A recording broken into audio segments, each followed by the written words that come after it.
Olá, bem-vindos ao quadro. Na última aula, nós vimos que, ao acrescentar um soluto não volátil e não iônico a um solvente puro, como por exemplo, acrescentar glicose à água, que algumas propriedades físicas do solvente são alteradas.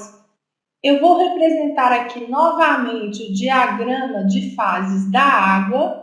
Aqui nós temos a curva de congelamento, a curva da vaporização e a curva da sublimação.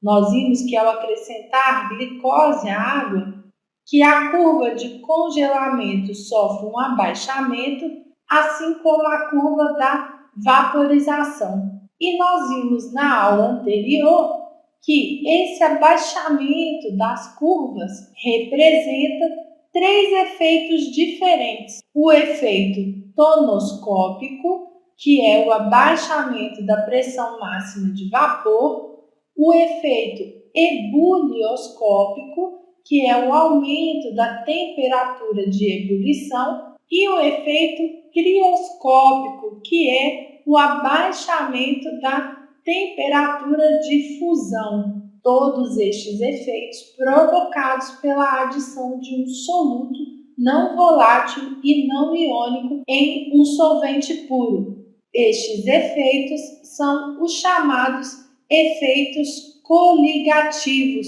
e serão objeto de estudo da nossa aula de hoje. Mas estes efeitos já foram estudados por vários cientistas e nós vamos mencionar um cientista francês chamado François-Marie Raoult, que ao estudar os efeitos ou propriedades coligativas, enunciou o seguinte: o Raoult disse que ao acrescentar um mol de soluto em 1 kg de solvente, vamos considerar que este solvente é a água e que aqui nós temos 1 kg de água, nós vamos acrescentar 1 mol de soluto, sendo que este soluto tem duas propriedades obrigatórias. Ele deve ser não volátil e não iônico, como por exemplo a glicose.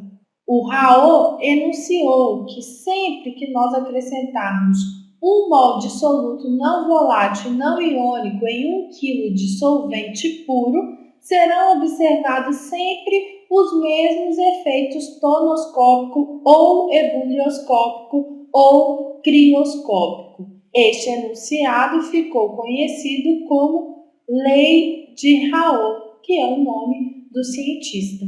Vamos lembrar que 1 mol de soluto em 1 kg de solução nos dá uma medida já conhecida de vocês, que é a molalidade, representada pela letra W. Todos os efeitos coligativos são diretamente proporcionais à molalidade da solução. Pensando no efeito tonoscópico, que é dado pela variação da pressão máxima de vapor sobre a pressão de vapor do solvente puro, vamos lembrar que a variação da pressão é igual à diferença entre a pressão do solvente puro e a pressão inicial da solução. Esta razão será igual à constante T vezes a molalidade da solução. A constante T é chamada de constante tonométrica molar do solvente. Pensando no efeito ebulioscópico, que é a variação da temperatura de ebulição, que é igual à diferença da temperatura de ebulição da solução menos a temperatura de ebulição do solvente puro, esta variação será igual à constante E vezes a molalidade. A constante E é a constante ebuliométrica molar do solvente. E pensando na crioscopia, ela é igual à variação da temperatura de congelamento, que é dada pela diferença entre a temperatura inicial de congelamento do solvente menos a temperatura inicial de congelamento da solução.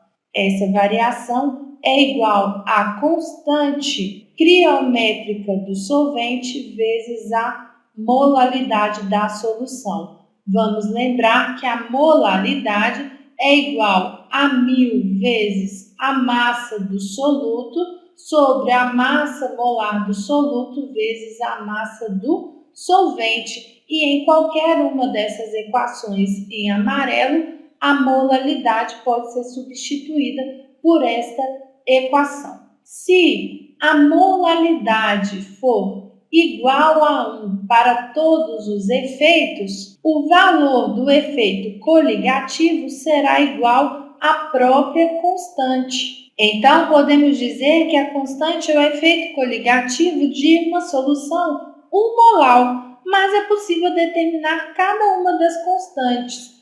A constante Kt é igual à razão entre a massa molar do solvente sobre 1000.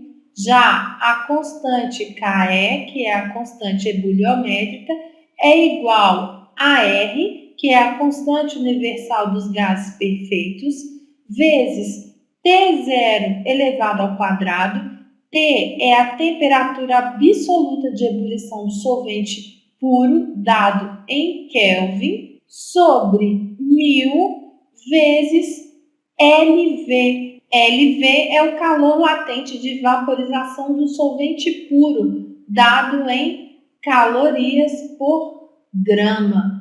E a constante criométrica é igual a R, constante universal dos gases perfeitos, vezes T0 ao quadrado, que é a temperatura absoluta de ebulição do solvente puro ao quadrado, dada em Kelvin, sobre 1000 vezes LF, que é o calor latente de fusão do solvente puro, também dado em calorias por gramas.